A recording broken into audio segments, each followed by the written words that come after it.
Hi everyone! So before mi manguli og Australia, manghapit sa mi diri sa balay sa akong mama ug sa akong manghod.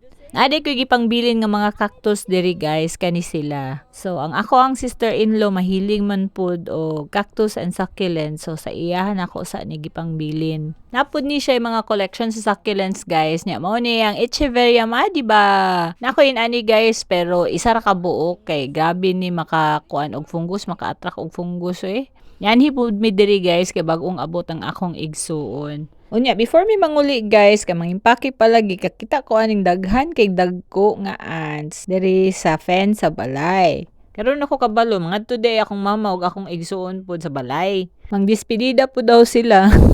Nya kay since last day naman, hala mga untag durian, rambutan, ug unsa na pong prutas na dire. Share na ko akong experience sa aning rambutan dire sa Australia guys. Naani sa palengke tag $15 per kilo. Unya kay kani laging mahalan, sige next week try nato kay basig barato na. Sus nahimong 20 per kilo na. Naglakaw-lakaw pa mi ani sulod sa subdivision tapos pag uli na mog balay nag brown out di ay sayo kay ang brown out mga around 6 o'clock yata to.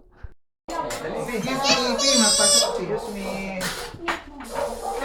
Dito sa Hi! We're eating in darkness. Yeah!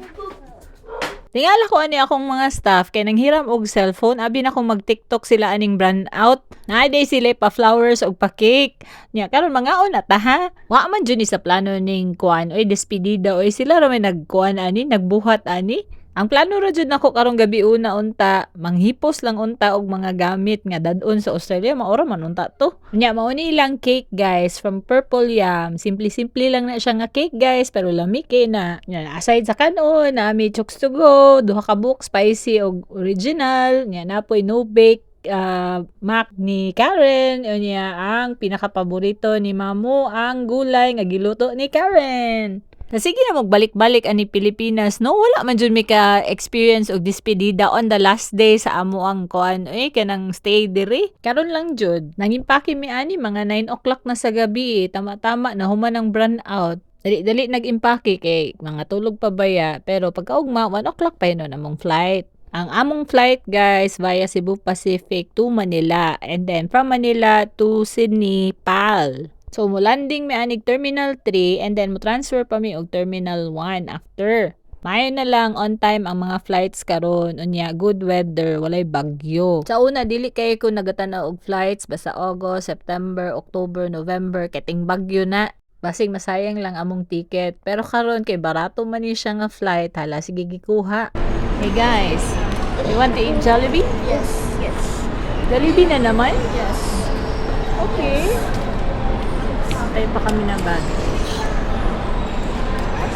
Early dinner sa amin diri sa Jollibee Terminal 3 guys. Unya nagpalit pud ko ana dito sa Chowking og halo-halo og kuan fried rice para kay Austin.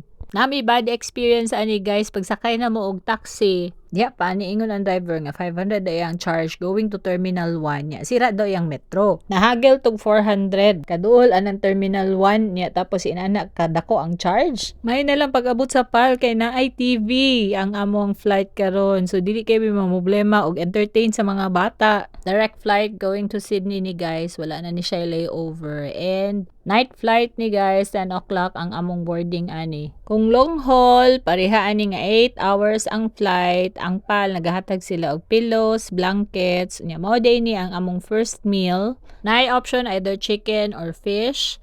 Nya after 8 hours mao na ni unloading na. Niabot mi ani mga around 9 AM and nag early lunch na lang mi kay mga wala pa mi tarong tulog. So pag-abot anig balay sigurado tulog ni.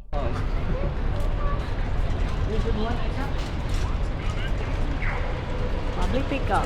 Dili ko kalimot aning public pick-up area diri sa Sydney Airport guys kay katong first time pa mi diri sa Sydney 2016 nakapamuta na jud og pulis diri kay nagtuok ko nga ang among hotel 5 minutes away lang from the international airport 5 minutes away day from the domestic airport so nagtaxi na lang mi ato para kaabot mi hotel ang mosundo sa amo karon guys kababayan ra gihapon nato gipabook nako ni siya ug hapto diri na lang sa ang akong video salamat sa pagtanaw. Bye-bye! Ayun.